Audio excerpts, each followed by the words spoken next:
T-test. T-test is a parametric statistical technique that is used to find the difference between two means. In performing the t-test, there are statistic values that needs to be computed first. First is the mean, second is the variance, third is the standard deviation. The mean refers to the total average score of the given set of values. It is obtained by getting the sum of all scores divided by the total number of values. Next is the variance, refers to how spread the values across the data set. It will help you to find out how close the data is to the mean or not. It is obtained by getting first the difference between the mean and its values of the given set. Next, you have to square each values and then get the average.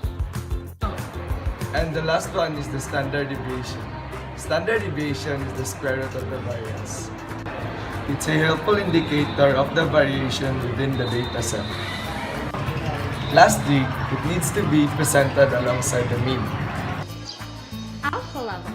Alpha level refers to the probability level that must be reached before claiming that the findings obtained are statistically different. It is also the probability of rejecting a null hypothesis even though it is actually true. It is also called the significance level and is used in hypothesis tests, which is actually used to test the validity of your claim. Then we have the p-value. P-value is the calculated probability that is compared to the alpha level. Alpha level and p-value are both connected since the alpha level sets the standard for how extreme the data must be before we reject its null hypothesis, and the p-value indicates how extreme the data are. Small p-value indicates that there is a strong evidence against the null hypothesis, therefore you reject the null hypothesis. And a large p-value indicates a weak evidence against the null hypothesis, therefore you fail to reject the null hypothesis. Then we have the t-value. The t-value is the statistic computed to indicate the extent of the difference between two groups that is being examined. There are two types of t-tests. The t-test for two dependent samples and the t-test for two independent samples. The first one is the t-test for two dependent samples. This kind of t-test is the sample groups are highly related to each other since they involve the same subject. The formula for t-test for two dependent samples is t is equals to mean of the sample minus mean of the population over standard deviation of the sample over square root of sample size. The second type of t-test is the t-test for two independent samples. It tests the difference between data sets from the two different groups, such as in the case of control and treatment groups. There are two formulas for the t-test for independent sample is used. First is the assuming equal variance and the second is the assuming unequal variance. Note that gold standard variation refers to the weighted average of the standard deviation for the individual groups. Formula for assuming equal variance is t equals mean of the first sample minus the mean of the second sample over gold standard deviation square root of 1 over the first sample size plus 1 over the second sample size. Hi everyone! Today, I'm going to show you how to use a software called Minitab in finding the t-test of the given example. Here's the step-by-step process. So, hi guys! Today I'm going to teach you how to find the t-test result of the given example.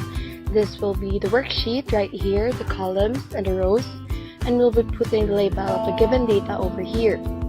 So, this will be where you'll find the results of your data. Next would be inputting the labels of your given data, older adults and younger adults. So, input the data given, press on Stat, Basic Statistics, and the two sample t-test. Click on Samples in different columns, and then for the first column, click C1, for the second column, click C2, assume equal variances, and here are the results. That's all.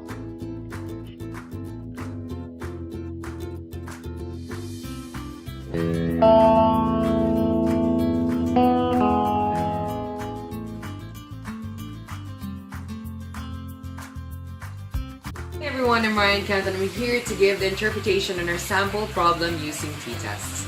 Our research was conducted to examine the difference between older and younger adults in perceived life satisfaction. A pilot study was conducted to examine this hypothesis. 10 older adults over the age of 70 and 10 younger adults between 20 and 30 were given a life satisfaction test. Scores on the measure ranging from 0 to 60, with high scores are indicative of high life satisfaction and low scores are indicative of low life satisfaction. Our interpretation, older adults in this sample have significantly higher life satisfaction compared with the younger ones because as computed, our t-value is equal to 4.26 and our p-value is lesser than 0.001, which is our alpha level. And because this is a quasi-experiment, we cannot make any statements concerning with the cause of the difference.